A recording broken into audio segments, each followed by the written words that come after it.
But has anybody got any questions for our presenters from that? Peter. This is a question for Adrian about point about that simplification of the geometry that you mentioned on that facade. Was that something that was done sort of reactively, or was it actually planned in? It was reactive, because the people who initially put the model together hadn't understood the process.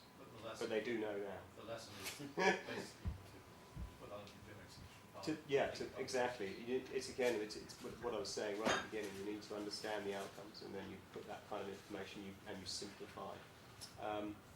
But as I said before, there are a lot of the tools that now allow exportation through GBXML. You can do a lot of that simplification through the GBXML process. So that does allow that to happen. But it's just about thinking about that complexity that sometimes is over complex in a visualization model or something that you've developed in that way. The earlier you get on, the earlier you start working on it, obviously, the less of that there is likely to be. It's very perceptive. So.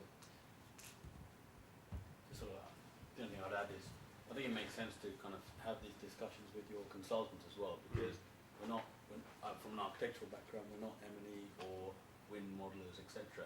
So you can get carried away with these things and sort of make quite substantial errors potentially. So I know we always try to kind of just question the consultants that we're working with, just to get a better understanding of what are we looking for. What do you use? How can we kind of actually be giving you better information? So I think getting on your consultants, just ask them really.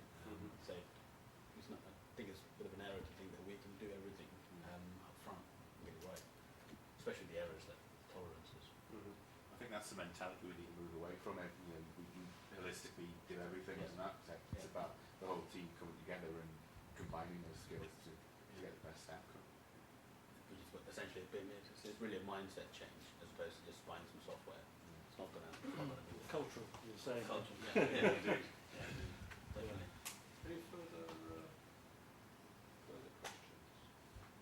Take your silence to signify acceptance. Well, one last thank you to all the speakers. I found it absolutely fascinating. I'm sure everybody would agree with that. Thanks very much indeed.